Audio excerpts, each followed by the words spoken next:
আসসালামু আলাইকুম দর্শক, স্বাগত জানাচ্ছি রয়্যাল বাংলা টিভির সংবাদে। এখন দেখবেন নারায়ণগঞ্জের সংবাদ।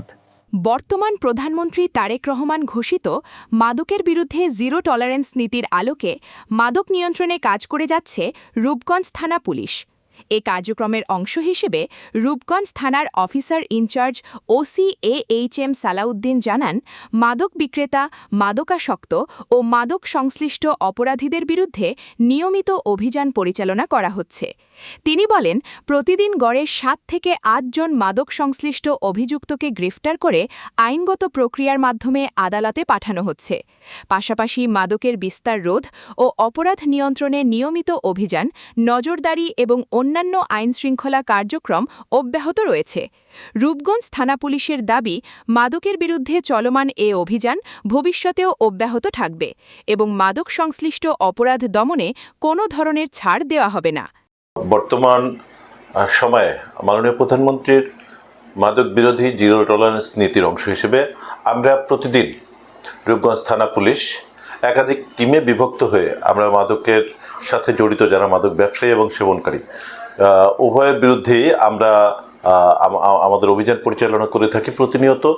যার আলোকে আপনারা দেখে থাকবেন যে আমাদের প্রতিদিন 4 জন 5 জন, কোনো কোনো ক্ষেত্রে 8 জন 10 জন করে আমরা ভ্রাম্যমাণ আদালতের মাধ্যমে শাস্তির আওতায় নিয়ে আসি যারা মাদক সেবনের সাথে যুক্ত, আর যারা মাদক ব্যবসার সাথে যুক্ত তাদেরকে গ্রেপ্তার করে আইনের আওতায় আনা, তাদের বিরুদ্ধে নিয়মিত মামলা রুজু এবং তাদেরকে বিচারার্থে বিজ্ঞ আদালতে সোপর্দ করে থাকি। আর এই সময়ের মধ্যে আপনারা দেখে থাকবেন যে উল্লেখযোগ্য সংখ্যক মাদক উদ্ধার এবং মাদক পরিবহনের কাজে যে ব্যবহৃত যানবাহন আমরা সেগুলোও বেশ কয়েকটি ক্ষেত্রে আটক করেছি। আমাদের এই অভিযান চলমান আছে, চলমান থাকবে। আমরা রূপগঞ্জকে মাদকমুক্ত রূপগঞ্জ উপহার দেওয়ার জন্য বদ্ধপরিকর। ইনশাল্লাহ আমাদের এই অভিযান এবং ধারা অব্যাহত থাকবে। আমি এখন পর্যন্ত কোনো রাজনৈতিক প্রভাব, মাদক বিক্রয় বা সেবনের সাথে জড়িতদের আটকের ক্ষেত্রে কোনো ধরনের রাজনৈতিক তদবির বা প্রভাব আমার প্রতি কেউ খাটিয়েছে এমনটি আমার দৃষ্টিগোচর হয়নি। আমাকে কেউ কোনো ধরনের তদবির করে বলেনি যে মাদক সেবনকারী বা ব্যবসায়ীকে আটকের পরে তাকে ছেড়ে দেন। আমি মনে করি যে মাদক বিরোধী যে অভিযান, মাননীয় প্রধানমন্ত্রীর যে জিরো টলারেন্স নীতি, এই ক্ষেত্রে কোনো রাজনৈতিক বলয় কোনো বাধা সৃষ্টি করছে না বা করবেও না। এবং আমাদের এই মাদক বিরোধী অভিযানের ক্ষেত্রে বেশিরভাগ ক্ষেত্রেই দলীয় ফোরাম থেকে আরও বিভিন্ন শ্রেণীর সহায়তা করে থাকে এই মাদক বিরোধী অভিযানের জন্য। যারা এই সহায়তা করে থাকে তাদের প্রতি আমার কৃতজ্ঞতা এবং ধন্যবাদ। আর যারা এখনও সাহায্যের হাত বাড়ায়নি, আমি মনে করি যে প্রতিটি সমাজের থেকে এই মাদক বিরোধী অভিযানে বিবেকবান মানুষগুলো এগিয়ে এসে আমাদের তথ্য প্রদান করলে আমরা এই মাদকমুক্ত সমাজ গড়ে তোলার লক্ষ্যে আরও বেশি সহায়ক হবে।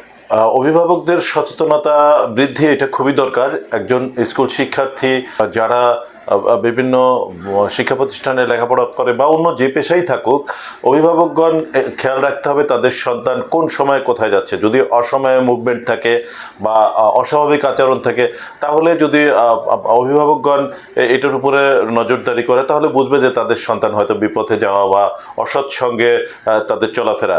এই ক্ষেত্রে তারা তাদেরকে পারিবারিক সামাজিক বিধিনিষেধের আওতায় নিয়ে আসা। যদি এই ক্ষেত্রের বাইরে তারা বেআইনি কোনো পন্থায় জড়িত হয়ে যাচ্ছে বা গেছে এরকম কোনো তথ্য পায়, সেক্ষেত্রে আমাদেরকে তথ্য দিয়ে আইনের মাধ্যমে সেটা সংশোধনের ব্যবস্থা করা আমার মনে হয় অভিভাবকদের জন্য সমীচীন হবে।